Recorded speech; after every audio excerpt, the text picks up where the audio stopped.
رب اشرح لی صدری ویسر لی امری واحلل عقدۃ من لسانی یفقہوا قولی۔ میرے بھائیوں، بزرگوں اور خواتین اور بچوں، السلام علیکم ورحمۃ اللہ وبرکاتہ۔ جیسا کہ تعارف میں ہی آفتاب بھائی نے کہہ دیا تھا کہ میں قرآن کریم سے متعلق ایک فرد ہوں، خادمہ انہوں نے اپنے بڑاپن کی وجہ سے کہہ دیا کہ میں استاد ہوں، ابھی اس لائق نہیں بنا اور ابھی اپنے آپ کو خادم ہی سمجھتا ہوں۔ ماشاءاللہ آپ اسے تقسیم کر لیں جلدی سے بچے، تاکہ لوگوں کی توجہ ادھر ہو جائے۔ آپ اسے رکھ لیجئے ابھی پیپر کو موڑ کے، آپ اسے جلدی سے تقسیم کر لیجئے اور جو شرکاء ہیں وہ پیپر کو رکھ لیں ابھی، ورنہ پھر کوئی فائدہ نہیں، انہوں نے ہمیں آپ کو قرآن کا نام آ جائے تو وہ حرف اخیر ہوتا ہے۔ ایسا کہہ لیجئے کہ دنیا کے تمام بہترین قسم کے ریسرچر ایک ساتھ جمع ہو جائیں اور کسی بات پہ وہ یکجا ہو جائیں کہ یہ حرف اخیر ہے، اس کے علاوہ اب کچھ نہیں ہو سکتا، تو اس سے اور 10 قدم آگے بڑھ کے آپ کہہ سکتے ہیں کہ اسی کا نام قرآن ہوتا ہے، وہی اللہ کا کلام ہوتا ہے، کہ اس کے آگے اب کچھ نہیں۔ جیسا کہ ہم نے سنا اس محفل میں، ذرا ماحول کو شانت کریں گے، ماحول کو شانت کریں گے بیٹے، یہ پیپر بازی شاید آپ نے جلد بازی میں کر دیا ہے۔ آفتاب بھائی یہ پیپر وغیرہ کو سمیٹوائیں ذرا سا، آفتاب بھائی سے میں مخاطب ہوں۔ آفتاب بھائی یہ پیپر وغیرہ کا ماحول ذرا سا سمیٹ کر کے ماحول کو ذرا شانت کریں۔ میں کوئی مقرر نہیں ہوں اور بہت مختصر میں بات رکھوں گا، مجھے اور بھی جگہ جانا ہے، تو میں چونکہ قرآن کے نسبت سے بات کروں گا انشاءاللہ۔ ایک بات یہ آئی تھی کہ تعلیمات پہ ریسرچ ہم کر رہے ہیں، تو یاد رکھیے اس کے لیے ذرا ساؤنڈ کو صحیح کریں۔ ایک بات یہ آئی تھی ابھی، اور ہم کرتے ہی رہتے ہیں، ابھی یہاں پہ نہیں آ گئی، اس طرح کی باتیں ہمارے ذہن میں ہوتی ہے، لیکن اس بات کو آپ ذہن میں ڈالیے اور پھر سوچئے گا کہ جو چیزیں ہمیں اللہ رب العزت نے قرآن کے ذریعے سے بتا دی ہیں وہ حرف اخیر ہے۔ مثلا مثال کے طور پر انسان کے متعلق اللہ رب العزت نے کہا کہ اسے ہم نے بیسٹ ماڈل بنایا ہے، اور کیا کہا؟ احسن تقویم۔ احسن کا معنی سب سے زیادہ بہتر، اور تقویم کے معنی قیام سے ہے، تقویم بہت ہی بہتر قیام کیا ہے۔ تو آپ دیکھیں گے اگر آپ کو یہ ماڈل پسند نہ آئے کہ بھئی ناک جو ہے، آنکھ دونوں آگے ہی ہے، ایکسیڈنٹ کا خطرہ ہے، ایک پیچھے لگوایا جائے، اگر کوئی ایسا ڈاکٹر یا کوئی ایسا سسٹم آ بھی جائے، آپ اسے لگا لیتے ہیں تو وہ صحیح کام نہیں کرے گی دوسری والی آنکھ آپ کی، یا وہ فلاپ کر جائے گی۔ ناک کو آپ نے سمجھا کہ اب چونکہ ہم چلتے ہیں تو ادھر سے دھول آتی ہے اور ہم کھینچ لیتے ہیں، اسے پیچھے اگر کر دیں، یہ سارے سسٹم آپ کر کے دیکھیں گے تو یہ سارے سسٹمز فلاپ ہوں گے آپ کے سامنے، کیونکہ اللہ رب العزت نے جو بنایا اور انہوں نے اعلان کر دیا فی احسن تقویم۔ قرآن کے متعلق بھی ہم یہ عام طور سے سنتے رہتے ہیں علمی محفلوں اور مجلسوں میں کہ ہم ریسرچ اس کے اوپر کرتے رہیں، تو یاد رکھیے قرآن کا جو ایک نہج ہے، اور اللہ رب العزت نے فرمایا ہے یہ جو ہم اساتذہ سامنے پڑھاتے ہیں اور طلبہ بیٹھ کے پڑھتے ہیں، اس سے بہتر ماڈل نہیں آئے گا تو وہ فلاپ ہوگا۔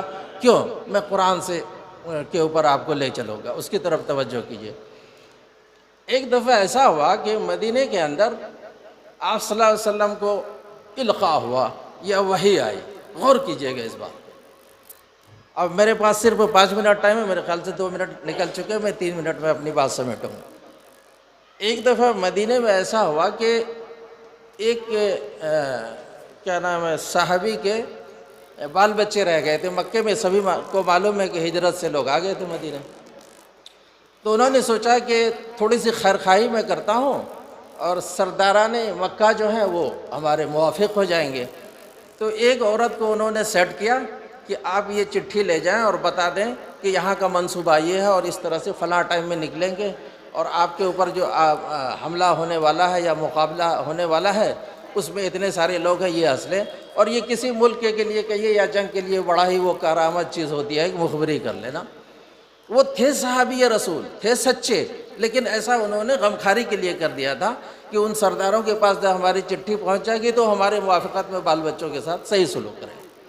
اب غور کیجئے گا، وہ وہاں سے نکلتی ہے اور بالوں کے اندر لپیٹ کر کے جو ہے چوٹی کے اندر انہوں نے وہ ڈال دیا، اس خط کو ڈال دیا، لپیٹ کر کے اونٹ کے بیٹھ کے چل پڑی، اور اوپر سے آسمان سے الہام ہوتا ہے کہ آپ جائیے اور فلاں مقام پہ وہ عورت پہنچ چکی ہے اور اس کے بالوں کے اندر جو ہے لپٹا ہوا وہ خط ہے، اسے آپ نکالیے ورنہ پھر آپ پسپا ہو جائیں۔ اس تناظر میں آپ غور کیجئے گا کہ جو اللہ رب العزت کے اوپر جو کلام آیا، سب سے پہلے آیا وہ اقرا، آپ پڑھیے۔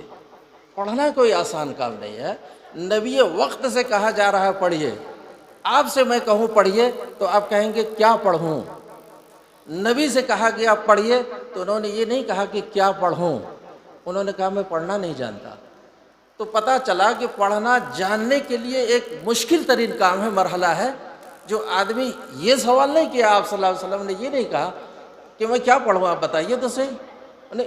کوئی آدمی کچھ کہتے تو وہ پڑھ پاتے، وہ عقل سلیم کے مالک تھے اور خلاق العلیم میں سے تھے، وہ قرآن نے کہا ہے، یہ ساری صفات تھی ان کے اندر، لیکن سوال دیکھیے کیا ہو رہا ہے، میں پڑھنا نہیں جانتا۔ تو پتہ چلا کہ آپ ایک دم سے ایک کورے کاغذ میں جو بچے ہمارے پاس آتے ہیں اور ان کے اوپر ایک سسٹم بناتے ہیں اور ایک پروگرام بناتے ہیں، اس کو جہل سے علم کی طرف لے جاتے ہیں، تو وہ کوئی آسان کام نہیں رہا ہوگا، بڑا مشکل اور کٹھن کام رہا ہوگا۔ ایک تو یہ بات۔ دوسری بات، ہم لوگ ایشیا کے یا دنیا کے اس خطے میں رہتے ہیں جہاں ہمیں دوہری محنت کرنی پڑتی ہے۔ آپ چلے جائیے چین اور جاپان، وہ اپنی زبان میں سب کچھ پڑھ لیں گے، ان کا کام چل جائے گا۔ بیچ میں چلا جائیے، دنیا کے بیچ والے حصے میں عربی کا نظام ہے، جو عربی کے اندر سب کچھ پڑھ لیں گے، ان کا کام چل جائے گا۔ جو لوگ انگلش جانتے ہیں وہ انگلش میں سب کچھ پڑھ لیتے ہیں، کام چل جاتا ہے۔ ہم لوگ اگر ہندی بولتے ہیں، اردو بولتے ہیں، اردو میں پڑھیں گے، ایک حد تک پڑھیں گے، کام نہیں چلے گا۔ ہندی ایک حد تک پڑھ لیں گے، کام نہیں چلے گا۔ عربی بھی ایک حد تک پڑھ لیں گے، کام نہیں چلے گا۔ تو ہمارے اوپر تیگنی محنت ہوتی ہے، اور اس خطے میں جو ہم لوگ رہتے ہیں اس کو ظاہر ہے کسی ایک زبان میں آدمی ماہر ہوتا ہے، لیکن ساتھ میں آپ کو زبانیں لے کے چلنے ہی ہوتے ہیں، اسے لے کر کے ہم آگے بڑھتے ہی رہتے ہیں۔ تو یہ آفتاب بھائی ہمارے جانتے ہیں، کچھ ایسے لوگ ہیں، اور ماشاءاللہ یہ کام جو ہے قرآن کریم کا کام، آپ ایسا سمجھیے کہ اپنے یہاں آپ کو دلی سے مل جائیں گے، ایک بڑی تعداد مل جائے گی جو انگلش پڑھ کے انگریزوں کو پڑھانے کے لیے چلے گئے اور بہترین ٹیچر ہے وہاں اور اپنا جوہر دکھا رہے ہیں۔ اس طرح سے آپ دیکھیں گے سعودی کے اندر جا کے لوگوں نے تعلیم حاصل کی اور وہاں کے یونیورسٹیوں میں پڑھا رہے ہیں اور بہترین ملازمت کر رہے ہیں۔ لیکن ہمارے ساتھ معاملہ یہ ہو گیا کہ جس زبان کے بارے میں خود قرآن نے کہا وَلَقَدْ يَسَّرْنَا الْقُرْآنَ، اسے ہم نے آسان نہیں سمجھا۔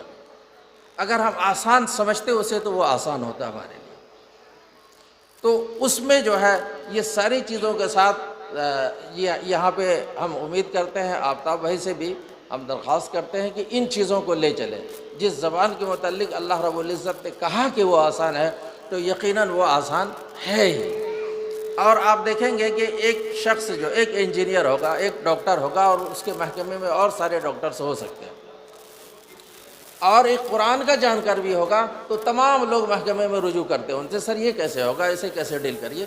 اور یہ بڑی خوشی ہوئی کہ آفتاب بھائی نے ابھی ایک بات بتائی سورج اور چاند کے متعلق، اور شرکاء میں سے لوگ سمجھ رہے تھے اور انہوں نے بتایا کہ فی فلک یسبحون، یہی معاشرہ تو ہم چاہتے ہیں۔ تو اور جو کیا ہمارا 5 منٹ کا ٹائم ہو چکا ہے کیا؟